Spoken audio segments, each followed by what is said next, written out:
এই নাও জাদুকরি তরমুজের বীজ। এই বীজটা তুমি যেখানে রোপণ করবে সেখানেই তরমুজের গাছ হবে। আর তরমুজের গাছে এত তরমুজ হবে যে সেইটা কখনোই শেষ হবে না।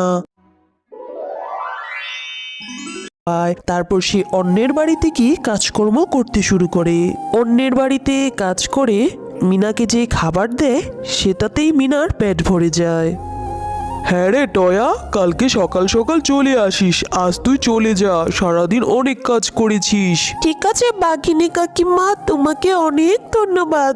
এমনিও আজকে আমার ভালো লাগছে না বেশি শরীরটা। আজকে তাহলে আমি তাড়াতাড়ি চলে যাই, কালকে সকাল সকাল চলে আসব।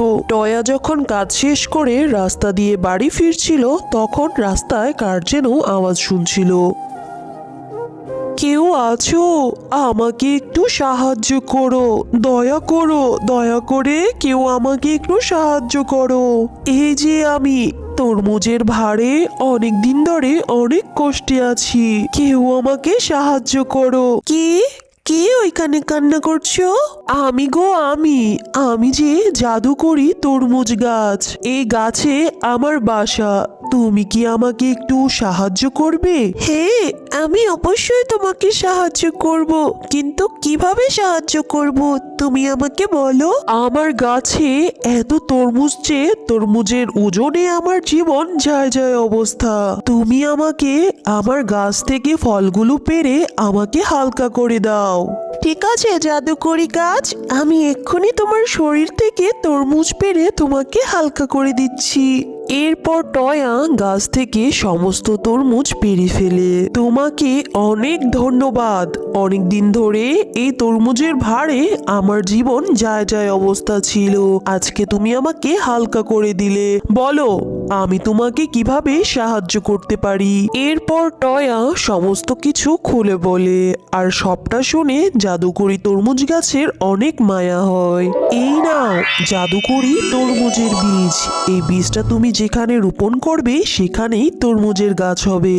আর তরমুজের গাছে এত তরমুজ হবে যে সেইটা কখনোই শেষ হবে না। এরপর টয়া তরমুজের বীজ নিয়ে বাড়ি ফিরে আসে, আর বাড়ি ফিরে তরমুজের বীজটা তার উঠোনে রোপণ করে দেয়।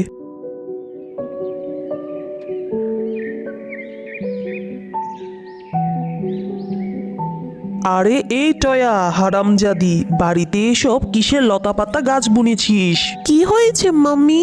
এগুলো লতাপাতা গাছ নয়, এগুলো তরমুজের গাছ। তরমুজের গাছ বললেই হলো, এগুলো আমার বাড়ির উঠোন থেকে ফালা নিয়ে। মামি, তরমুজের তো অনেক দাম, আর কিছুদিন পরেই তো এই গাছে অনেক তরমুজ ধরবে, তখন বাজারে বিক্রি করে বেশ ভালো দামে বিক্রি করা যাবে। আমি তো এত কিছু তোর বাহানা শুনতে চাইনি। এই লতা পাতা এক্ষুনি আমার বাড়ি থেকে পরিষ্কার কর।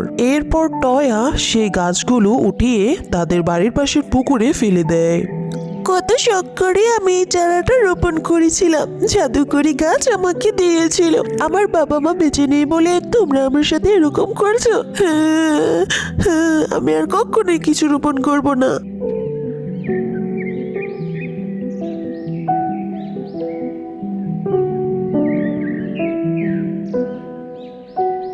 যাই তাড়াতাড়ি পুকুর থেকে গোসল সেরে তাড়াতাড়ি কাকিমার বাড়িতে যাই। কাকিমার বাড়িতে যা আজ অনেক কাজ।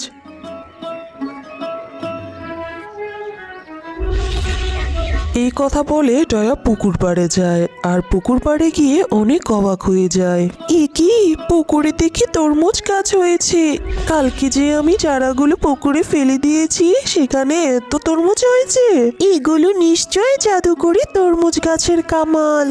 যাই হোক, ভালোই হয়েছে, এগুলো আমি বাজারে বেশ ভালো দামে বিক্রি করতে পারবো।